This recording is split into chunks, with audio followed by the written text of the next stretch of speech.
हरिओम प्रिय दर्शकों, आप सबका स्वागत है हमारे YouTube चैनल पे। शरद पूर्णिमा की व्रत कथा।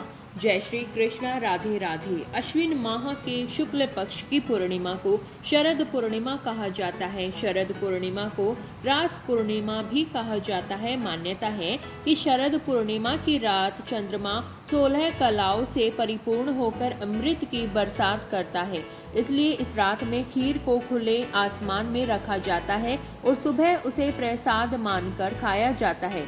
दिलचस्प बात है कि शरद पूर्णिमा की रात चंद्रमा पृथ्वी के सबसे पास होता है। शास्त्रों के मुताबिक इस दिन अगर अनुष्ठान किया जाए तो ये सफल होता है। मान्यता है कि इस दिन भगवान श्री कृष्ण ने गोपियों के साथ महारास रचा था। वही शास्त्रों के अनुसार देवी लक्ष्मी का जन्म शरद पूर्णिमा के दिन हुआ था। माना जाता है कि इस दिन देवी लक्ष्मी अपनी सवारी उल्लू पर बैठकर भगवान विष्णु के साथ पृथ्वी का भ्रमण करने आती है, इसलिए आसमान पर चंद्रमा की 16 कलाओं से चमकता है। ऐसा माना जाता है कि इस दिन चंद्रमा की किरणों में अमृत भर जाता है और ये किरणें हमारे लिए बहुत लाभदायक होती है। शास्त्रों के अनुसार शरद पूर्णिमा के दिन महालक्ष्मी जी भगवान श्री विष्णु के साथ गरुड़ पर बैठकर पृथ्वी लोक में भ्रमण करने के लिए आती है और माता लक्ष्मी जी अपने भक्तों पर अपनी कृपा बरसाती है। मान्यता है कि जिस घर में अंधेरा हो या जो सोया रहता हो, माता लक्ष्मी जी उनके दरवाजे से ही लौट जाती है। माँ लक्ष्मी की कृपा से लोगों को कर्ज से मुक्ति मिलती है और यही कारण है कि शरद पूर्णिमा को कर्ज मुक्ति पूर्णिमा भी कहते हैं। शास्त्रों में कहा गया है, शरद मास की पूर्णिमा सुख, समृद्धि तथा मोक्ष को देने वाली होती है। तो आज मैं आप सभी को सुनाने जा रही हूँ शरद पूर्णिमा की दुर्लभ कथा, जिसे स्वयं भगवान श्री कृष्ण जी ने मैया यशोदा को सुनाया था, जिसे सुनने मात्र से सभी मनोकामनाएं पूरी होती हैं और घर में सुख समृद्धि बनी रहती है। द्वापर युग में एक समय की बात है कि यशोदा जी ने भगवान श्री कृष्ण से कहा, हे कृष्ण, तुम सारे संसार के उत्पन्न क्रेता, पोषक तथा उसके संहार करता हो। आज कोई ऐसा व्रत मुझसे कहो जिसके करने से मृत्यु लोक में स्त्रियों को विधवा होने का भय न रहे तथा यह व्रत सभी मनुष्यों की मनोकामनाएं पूर्ण करने वाला हो। श्री कृष्ण कहने लगे, हे माता, तुमने अति सुंदर प्रश्न किया है। मैं तुमसे ऐसे ही व्रत को सविस्तार से कहता हूँ। सौभाग्य की प्राप्ति के लिए स्त्रियों को 32 पूर्णिमासियों का व्रत करना चाहिए। इस व्रत के करने से स्त्रियों को सौभाग्य संपत्ति मिलती है। यह व्रत अचल सौभाग्य देने वाला एवं भगवान शिव के प्रति मनुष्य मात्र की भक्ति को बढ़ाने वाला है। यशोदा जी कहने लगी, हे कृष्ण, सर्वप्रथम इस व्रत को मृत्यु लोक में किसने किया था, इसके विषय में विस्तार पूर्वक मुझसे कहो। श्री कृष्ण जी कहने लगे कि इस भूमंडल पर एक अत्यंत प्रसिद्ध राजा चंद्रहास से पालित अनेक प्रकार के रत्नों से परिपूर्ण कातिका नाम की एक नगरी थी। वहां पर धनेश्वर नाम का एक ब्राह्मण था और उसकी स्त्री अति सुशील रूपवती थी। दोनों ही उस नगरी में बड़े प्रेम के साथ रहते थे। घर में धन धान्य आदि की कमी नहीं थी। उनको एक बड़ा दुख था कि उनके कोई संतान नहीं थी। इस दुख से वह अत्यंत दुखी रहते थे। एक समय एक बड़ा तपस्वी योगी उस नगरी में आया। वह योगी उस ब्राह्मण के घर को छोड़कर अन्य सब घरों में भिक्षा लाकर भोजन किया करता था। रूपवती से वह भिक्षा नहीं लिया करता था। उस योगी ने एक दिन रूपवती से भिक्षा न लेकर किसी अन्य घर से भिक्षा लेकर गंगा किनारे जाकर भिक्षात्र को प्रेम पूर्वक खा रहा था कि धनेश्वर ने योगी का यह सब कार्य किसी प्रकार से देख लिया। अपनी भिक्षा के अनादर से दुखी होकर धनेश्वर योगी से बोला, महात्मन, आप सब घरों से भिक्षा लेते हैं परंतु मेरे घर की भिक्षा कभी भी नहीं लेते, इसका क्या कारण है? योगी ने कहा कि निसंतान के घर की भीख पतितों के अन्न के तुल्य होती है और जो पतितों का अन्न खाता है वह भी पतित हो जाता है। चूंकि तुम निसंतान हो, अतः पतित हो जाने के भय से मैं तुम्हारा घर की भिक्षा नहीं लेता हूँ। धनेश्वर यह बात सुनकर अपने मन में बहुत दुखी हुआ और हाथ जोड़कर योगी के पैरों में गिर पड़ा तथा आर्द्र भाव से कहने लगा, हे महाराज, यदि ऐसा है तो आप मुझको पुत्र प्राप्ति का उपाय बताइए। आप सर्वज्ञ हैं, मुझ पर अवश्य ही यह कृपा कीजिए। धन की मेरे घर में कोई कमी नहीं है, परंतु मैं पुत्र न होने के कारण अत्यंत दुखी हूँ, आप मेरे इस दुख का हरण करें, आप सामर्थ्यवान हैं। यह सुनकर योगी कहने लगे, हे ब्राह्मण, तुम चंडी की आराधना करो। घर आकर उसने अपनी स्त्री से सब वार्तांत कहा और स्वयं तप के निमित्त वन में चला गया। वन में जाकर उसने चंडी की आराधना की और उपवास किया। चंडी ने 16वें दिन उसको स्वप्न में दर्शन दिया और कहा, हे धनेश्वर, जा, तेरे पुत्र होगा, परंतु वह 16 वर्ष की आयु में ही मृत्यु को प्राप्त हो जाएगा। यदि तुम दोनों स्त्री पुरुष 32 पूर्णमासियों का व्रत विधि पूर्वक करोगे तो वह दीर्घायु होगा। जितनी तुम्हारी सामर्थ्य हो, आटे के दिए बनाकर शिव जी का पूजन करना, परंतु पूर्णमासी को 32 हो जाने चाहिए। प्रातः काल होने पर इस स्थान के समीप ही तुम्हें एक आम का वृक्ष दिखाई देगा। उस पर तुम चढ़कर एक फल तोड़कर शीघ्र अपने घर चले जाना। अपनी स्त्री से सब वृत्तांत कहना। ऋतु स्नान के पश्चात वह स्वच्छ होकर भगवान शंकर जी का ध्यान करके उस फल को खा लेगी। तब शंकर भगवान की कृपा से उसको गर्भ हो जाएगा। जब वह ब्राह्मण प्रातः काल उठा तो उसने उस स्थान के पास ही एक आम का वृक्ष देखा, जिस पर एक अत्यंत सुंदर आम का फल लगा हुआ था। उस ब्राह्मण ने उस आम के वृक्ष पर चढ़कर उस फल को तोड़ने का प्रयत्न किया, परंतु वृक्ष पर कई बार प्रयत्न करने पर भी वह न चढ़ पाया। तब तो उस ब्राह्मण को बहुत चिंता हुई और विघ्न विनाशक श्री गणेश जी की वंदना करने लगा।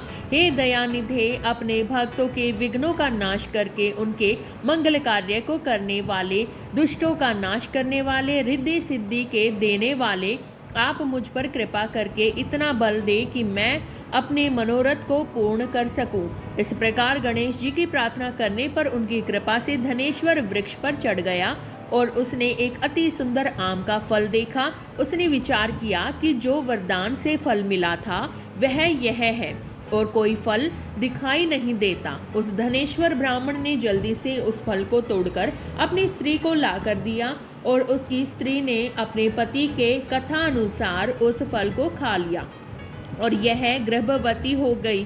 देवी जी की असीम कृपा से उसे एक अत्यंत सुंदर पुत्र उत्पन्न हुआ, जिसका नाम उन्होंने देवीदास रखा। माता पिता के हर्ष और शोक के साथ वह बालक शुक्ल पक्ष के चंद्रमा की भांति अपने पिता के घर में बढ़ने लगा। भवानी की कृपा से वह बालक बहुत ही सुंदर, सुशील और विद्या पढ़ने में बहुत ही निपुण हो गया। दुर्गा जी की आज्ञा अनुसार उसकी माता ने 32 पूर्णमासी का व्रत रखना आरंभ कर दिया था, जिससे उसका पुत्र बड़ी आयु वाला हो जाए। 16वां वर्ष लगते ही देवीदास के माता पिता को बड़ी चिंता हो गई कि कहीं उनके पुत्र की इस वर्ष मृत्यु न हो जाए। इसलिए उन्होंने अपने मन में विचार किया कि यदि यह दुर्घटना उनके सामने हो गई तो वे कैसे सहन कर सकेंगे। उन्होंने देवीदास के मामा को बुलाया और कहा कि हमारी इच्छा है कि देवीदास 1 वर्ष तक काशी में जाकर विद्या अध्ययन करे और उसको अकेला भी नहीं छोड़ना चाहिए, इसलिए साथ में तुम चले जाओ और 1 वर्ष के पश्चात इसको वापस लौटा लाना। सब प्रबंध करके उसके माता पिता ने काशी जाने के लिए देवीदास को एक घोड़े पर बैठाकर उसके मामा को उसके साथ कर दिया, किंतु यह बात उसके मामा या किसी और से नहीं कही। धनेश्वर ने अपनी पत्नी के साथ अपने पुत्र की मंगल कामना तथा दीर्घायु के लिए भगवती दुर्गा की आराधना और पूर्णमासियों का व्रत करना आरंभ कर दिया। इस प्रकार बराबर 32 पूर्णमासी का व्रत पूरा किया। कुछ समय पश्चात एक दिन वह दोनों मामा और भांजा मार्ग में रात्रि बिताने के लिए किसी ग्राम में ठहरे हुए थे। उस दिन उस गांव में एक ब्राह्मण की अत्यंत सुंदर, सुशील, विदुषी और गुणवती कन्या का विवाह होने वाला था। जिस धर्मशाला के अंदर वर और उसकी बारात ठहरी हुई थी, उसी धर्मशाला में देवीदास और उसके मामा भी ठहरे हुए थे। संयोगवश कन्या को तेल आदि चढ़ाकर मंडप आदि का कृत्य किया गया तो लग्न के समय वर को धनुर्वात हो गया। तत्पश्चात वर के पिता ने अपने कुटुंबियों से परामर्श करके निश्चय किया कि यह देवीदास मेरे पुत्र जैसा ही सुंदर है, मैं इसके साथ ही लग्न करा दूं और बाद में विवाह के अन्य कार्य मेरे लड़के के साथ हो जाएंगे। ऐसा सोचकर वह देवीदास के मामा से जाकर बोला कि तुम थोड़ी देर के लिए अपने भांजे को हमें दे दो, जिससे विवाह के लग्न का सब कृत्य सुचारू रूप से हो सके। तब उसका मामा कहने लगा कि जो कुछ भी मधुरपक आदि कन्यादान के समय वर को मिले वह सब हमें दे दिया जाए, तो मेरा भांजा इस बारात का दूल्हा बन जाएगा। यह बात वर के पिता के द्वारा स्वीकार कर लेने पर उसने अपना भांजा वर बनने को भेज दिया और उसके साथ सब विवाह कार्य रात्रि में विधि पूर्वक संपन्न हो गया। पत्नी के साथ वह भोजन न कर सका और अपने मन में सोचने लगा कि न जाने यह कैसी स्त्री होगी। वह एकांत में इसी सोच में गरम निश्वास छोड़ने लगा तथा उसकी आंखों में आंसू भी आ गए। तब वधू ने पूछा कि क्या बात है, आप इतने उदासीन व दुखी क्यों हो रहे हैं। तब उसने सब बातें जो वर के पिता व उसके मामा में हुई थी उसको बतला दी। तब कन्या कहने लगी कि यह ब्रह्म विवाह के विपरीत हो कैसे सकता है। देव ब्राह्मण और अग्नि के सामने मैंने आपको ही अपना पति बनाया है, इसलिए आप ही मेरे पति हैं। मैं आपकी ही पत्नी रहूंगी, किसी अन्य की कदापि नहीं। तब देवीदास ने कहा, ऐसा मत करिए, क्योंकि मेरी आयु बहुत थोड़ी है। मेरे पश्चात आपकी क्या गति होगी, इन बातों को अच्छी तरह विचार लो। परंतु वह दृढ़ विचार वाली थी, बोली कि जो आपकी गति होगी वही मेरी गति होगी। हे स्वामी, आप उठिए और भोजन करिए, आप निश्चय ही भूखे होंगे। इसके बाद देवीदास और उसकी पत्नी दोनों ने भोजन किया तथा शेष यात्रा वे सोते रहे। प्रातःकाल देवीदास ने अपनी पत्नी को 3 नगों से जड़ी हुई एक अंगूठी दी, एक रुमाल दिया और बोला, हे प्रिय, इसे लो और संकेत समझकर स्थिर चित्त हो जाओ। मेरा मरण और जीवन जानने के लिए एक पुष्प वाटिका बना लो, उसमें सुगंधी वाली एक नव मलिका लगा लो, उसको प्रतिदिन जल में सींचा करो और आनंद के साथ खेलो कूदो तथा उत्सव मनाओ। जिस समय और जिस दिन मेरा प्राणांत होगा ये फूल सूख जाएंगे और जब ये फिर हरे हो जाएं तो जान लेना कि मैं जीवित हूँ। यह बात निश्चय करके समझ लेना कि इसमें कोई संशय नहीं है। यह समझा कर वह चला गया। प्रातःकाल होते ही वहां पर गाजे बाजे बजने लगे और जिस समय विवाह के कार्य समाप्त करने के लिए वर तथा सब बाराती मंडप में आए तो कन्या ने वर को भली प्रकार से देखकर अपने पिता से कहा कि यह मेरा पति नहीं है। मेरा पति वही है जिसके साथ रात्रि में मेरा पाणी ग्रहण हुआ था, इसके साथ मेरा विवाह नहीं हुआ है। यदि यह वही है तो बताए कि मैंने इसको क्या दिया। मधुपर्क और कन्यादान के समय जो मैंने भूषण आदि इन्हें दिए थे उन्हें दिखाएं तथा रात में मैंने क्या गुप्त बातें कही थी वह सब सुनाए। पिता ने उसके कथा अनुसार वर को बुलाया। कन्या की यह सब बातें सुनकर वह कहने लगा कि मैं कुछ नहीं जानता। इसके पश्चात वह लज्जित होकर वहां से चला गया और सारी बारात भी अपमानित होकर वहां से लौट गई। भगवान श्री कृष्ण बोले, हे माता, इस प्रकार देवीदास काशी विद्या अध्ययन के लिए चला गया। जब कुछ समय बीत गया तो काल से प्रेरित होकर एक सर्प रात्रि के समय उसको डसने के लिए वहां पर आया। उस विषधर के प्रभाव से उसके शयन का स्थान चारों ओर से विष की ज्वाला से विषैला हो गया, परंतु व्रत राज के प्रभाव से उसको काटने न पाया, क्योंकि पहले ही उसकी माता ने 32 पूर्णिमा का व्रत कर रखा था। इसके बाद मध्या अध्ययन के समय स्वयं काल वहां पर आया और उसके शरीर से उसके प्राणों को निकालने का प्रयत्न करने लगा, जिससे वह मूर्छित होकर पृथ्वी पर गिर पड़ा। भगवान की कृपा से उसी समय पार्वती जी के साथ भगवान शंकर जी वहां पर आ गए। उसको मूर्छित दशा में देखकर पार्वती जी ने भगवान शंकर से प्रार्थना की कि हे महाराज, इस बालक की माता ने पहले 32 पूर्णिमा का व्रत किया था, जिसके प्रभाव से हे भगवान आप इसको प्राण दान दें। भवानी के कहने पर भक्त वत्सल भगवान शिव जी ने उसको प्राण दान दे दिया। इस व्रत के प्रभाव से काल को भी पीछे हटना पड़ा और देवीदास स्वस्थ होकर बैठ गया। उधर उसकी स्त्री उसके काल की प्रतीक्षा किया करती थी। जब उसने देखा कि उस पुष्प वाटिका में पत्र पुष्प कुछ भी नहीं कर रहे तो उसको अत्यंत आश्चर्य हुआ, और जब वह वैसे ही हरी भरी हो गई तत्पश्चात वह जान गई कि वह जीवित हो गए हैं। यह देखकर वह बहुत प्रसन्न मन से अपने पिता से कहने लगी कि पिताजी मेरे पति जीवित हैं, आप उनको ढूंढिए। जब 16वां वर्ष व्यतीत हो गया तो देवीदास भी अपने मामा के साथ काशी से चला गया। इधर उसके श्वशुर उसको ढूंढने के लिए अपने घर से जाने वाले ही थे कि वह दोनों मामा भांजा वहां पर आ गए। उसको आया देखकर उसका श्वशुर बड़ी प्रसन्नता के साथ अपने घर में ले आया। उस समय नगर के निवासी भी वहां इकट्ठे हो गए और सबने निश्चय किया कि अवश्य ही इसी बालक के साथ इस कन्या का विवाह हुआ था।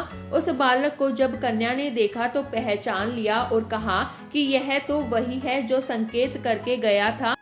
तदुपरांत सभी कहने लगे कि भला हुआ जो यह आ गया, और सब नगर वासियों ने आनंद मनाया। कुछ दिन बाद देवीदास अपनी पत्नी और मामा के साथ अपने श्वशुर से बहुत सा उपहार आदि लेकर अपने घर के लिए प्रस्थान किया। जब वह अपने गांव के निकट आ गया तो कई लोगों ने उसको देखकर उसके माता पिता को पहले ही जाकर खबर दे दी कि तुम्हारा पुत्र देवीदास अपनी पत्नी और मामा के साथ घर वापस आ रहा है। ऐसा समाचार सुनकर पहले तो उन्हें विश्वास ही नहीं हुआ, किंतु जब और लोग ने भी आकर उनकी बात का समर्थन किया तो उनको बड़ा आश्चर्य हुआ। लेकिन थोड़ी देर में देवीदास ने आकर अपने माता पिता के चरणों में अपना सिर रखकर प्रणाम किया और उसकी पत्नी ने अपने सास ससुर के चरणों को स्पर्श किया तो माता पिता ने अपने पुत्र और पुत्र वधू को अपने हृदय से लगा लिया और दोनों की आंखों से प्रेम आंसू बह चले। अपने पुत्र और पुत्र वधू के आने की खुशी में धनेश्वर ने बड़ा भारी उत्सव किया और ब्राह्मणों को भी बहुत सा दान दक्षिणा देकर प्रसन्न किया। श्री कृष्ण जी कहने लगे कि इस प्रकार धनेश्वर 32 पूर्णिमासियों के व्रत के प्रभाव से पुत्रवान हो गया। जो भी स्त्रियां इस व्रत को करती हैं वे जन्म जन्मांतर में वैधव्य का दुख नहीं भोगती और सदैव सौभाग्यवती रहती हैं। यह मेरा वचन है, इसमें कोई संदेह नहीं मानना। यह व्रत पुत्र पौत्रों को देने वाला तथा संपूर्ण मनोकामनाओं को पूर्ण करने वाला है। 32 पूर्णमासियों का व्रत करने से व्रती की सब इच्छाएं भगवान शिव जी की कृपा से पूर्ण हो जाती हैं। यदि आपको हमारी सुनाई हुई कथा पसंद आई हो तो वीडियो को लाइक करें, अपने परिवारजनों के साथ, अपने मित्रों के साथ साझा करें, कमेंट बॉक्स में हर हर महादेव अवश्य लिखें। और यदि आप हमारे YouTube चैनल पर नए हैं तो चैनल को सब्सक्राइब करना बिल्कुल ना भूलें। तो मिलते हैं अगली ऐसी ही दिलचस्प वीडियो के साथ, तब तक के लिए धन्यवाद दोस्तों।